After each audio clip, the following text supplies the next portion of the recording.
Então o parto, né? A coisa do parto. Veja, o parto é importante porque ele fica muito significativo do que são todas as outras separações da nossa vida. Elas são. Vai haver um paralelo com o parto, em graus diferentes. Entre ser sustentado pelo outro, entende? Veja, a gente está numa condição intrauterina em que até o oxigênio é dado pelo outro. O que eu preciso fazer para a manutenção da minha vida é nada. Eu vou me reproduzir, pegar, aumentar meu corpo, né? Criar meu corpo e aumentar meu corpo. Chega um determinado momento que eu só preciso engordar. Já está tudo funcionando. A partir do sexto, sétimo mês, já. E eu estou numa condição em que eu recebo tudo. Estou num ambiente protegido, confortável. E essa é uma sensação que, claro, a gente não lembra, mas tem condições de estar em algum lugar da nossa memória psicossomática. A memória é psicossomática, ela é corporal, né? A memória é corporal. Inclusive as experiências que a gente tem na vida, elas são experiências que a gente vive com o corpo, né? É ali que está. Isso seja o que for, uma saudade que dá de alguém e tal. Só que nessa condição, né, de que a gente recebe tudo do outro, a nossa autonomia é zero. É zero não. A gente consegue se espreguiçar um pouco, né, dar um chute lá dentro. Não, mas está chutando, né? Mas não consegue nem andar. Não consegue andar, não consegue nem engatinhar, sair. Tem que ficar ali. Onde a mãe for, o que a mãe fizer, o que a mãe comer, tudo, eu vou estar acoplado a ela. E obrigado, né, por fazer isso. Eu não estou reclamando que eu não tenho autonomia nenhuma. Se não fosse você, né, eu nem existiria. Obrigado. Dessa condição, a gente passa por uma experiência chamada de parto, né, e que é a palavra partida, né, partir de um lugar, né, ou se partir, né, um dois em um, né, se parte, né, e vira um em um. Ainda muito colado, né, mas a partir do parto, a gente ganha muito em autonomia. Ganha muito. Primeiro que a gente respira sozinho. Já pode. Depois, tudo aquilo que a gente sabia acerca da mãe, né? A gente começa a ter ganhos da nossa, que era ouvir o coração e a voz por dentro. A gente começa a poder perceber de onde que vem aquela voz. Né? A gente amplia a nossa capacidade. Né? A gente começa a enxergar as luzes externas, os sons externos, e tem a oportunidade de começar a se alimentar por aqui, não mais pelo cordão umbilical. E aí sente uma série de prazeres, né?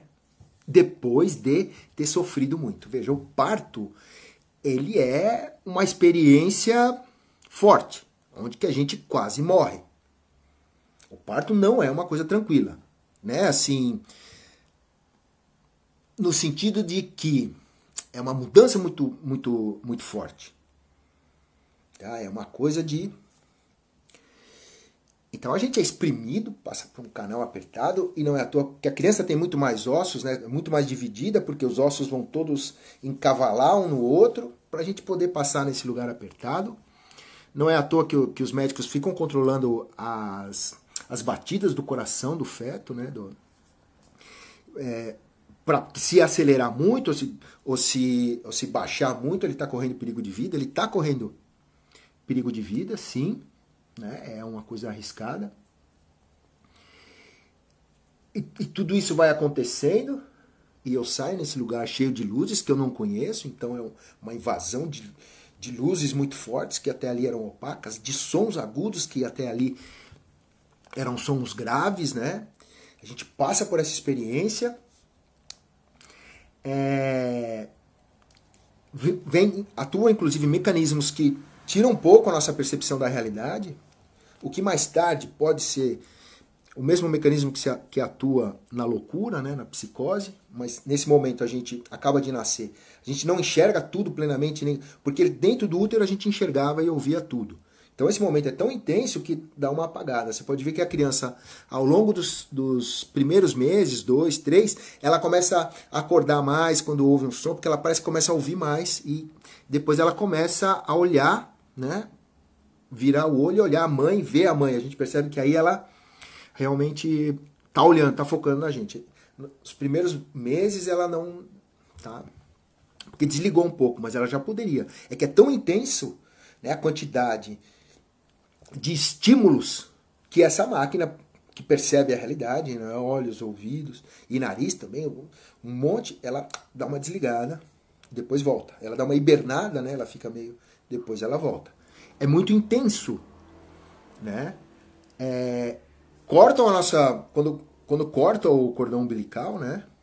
E muitos dizem que não precisaria cortar, mas de uma forma ou de outra, vamos dizer, abruptamente ou suavemente, nos falta oxigênio. É isso que ocorre. E aí, quem já aprendeu a respiração e procurou aguentar o máximo que pôde, né? Vai perceber que é uma agonia, né? Começa a dar uma agonia. Quando começa a faltar o ar, vem uma agonia. E se a gente desmaia, por exemplo, nesse momento, vamos supor que eu prenda a respiração tanto, que eu desmaie por falta de oxigênio no cérebro, assim que eu desmaiar, vai entrar um mecanismo psicossomático, né, do sistema autônomo, que vai respirar por mim, igual ocorre com o meu coração. Meu coração bate sem a minha permissão, né? Esse aqui é o grande lance dos apaixonados, né? Esse coração está batendo sem a minha permissão, né? Exatamente. O pulmão também, né? O respirar. Sim. O respirar, veja, ele é o link entre os dois sistemas, né? Por isso que é muito interessante o estudo da respiração. Depois a gente faz uma live sobre isso. Porque ele é o universo que vai ligar emocional, né, com o racional. Eu respiro como eu quero, eu controlo a minha respiração, e quando eu não penso na minha respiração, ela respira sozinha. E se eu desmaiar, eu vou começar a respirar. Então veja, esse mecanismo é o que entra em ação, esse mecanismo que respira por si, né, é o que entra em ação quando a gente nasce. É um reflexo. Né, e a gente passa pela agonia máxima, de estar sem oxigênio. Né? Como se a gente fosse para esse lugar hoje, para a gente experimentar isso, como se fosse para esse lugar em que eu prendo tanto a minha respiração que eu desmaio. E aí, algo em mim, nesse desmaio, vai fazer, em dado momento, vai... Ou talvez... Né? Sozinho. Então, veja, é uma baita frustração que a gente enfrenta quando nasce. A grande frustração. E quem não sobrevive a ela, não nasce. Então, se estamos vivos, se estamos aqui nesse momento, é garantido que suportamos frustração. E não pouca. Suportamos a frustração necessária para a nossa autonomia. Entender que é uma inteligência, né? Isso que a forma como há uma inteligência com I maiúsculo colocado nesse psicossomático, né? O que é as coisas em si, o que elas significam psicologicamente. Sim, nós suportamos frustração. O fato de termos nascido e ela assim, é válido também, tudo isso é válido também para quem nasceu de cesárea. De uma forma ou de outra, vai precisar enfrentar, mesmo que vamos supor que não passou por essa coisa de espremer, passou por toda a questão do começar a respirar, mas se não enfrentou uma frustração tão grande logo a princípio, né, ao longo da vida vai precisar enfrentar a frustração. E é isso que está acontecendo hoje, em meio às nossas dificuldades. Por isso eu estou frisando muito forte. Suportamos frustração. O parto prova. E olha que sequência. A partir do momento dessa baita frustração, eu ganho em autonomia. eu perco bastante dessa figura que me sustenta, que é só seguir o que ela fala para eu fazer, é o que ela indica, o que ela diz. Ela sabe o que é certo, ela sabe o que é certo para mim, ela conhece o mundo, ela conhece a mim mesmo até mais do que eu. Essa figura que se monta na nossa infância, percebe? E que, nossa, é muito bom, né? Esse acordo que há entre a criança. Agora nasceu, né? Vamos dizer, o parto está nesse lugar máximo, que me sustenta completamente, né? Então eu perco muito disso e ganho em autonomia. O próximo passo, né, nessa história vai se dar com o desmame.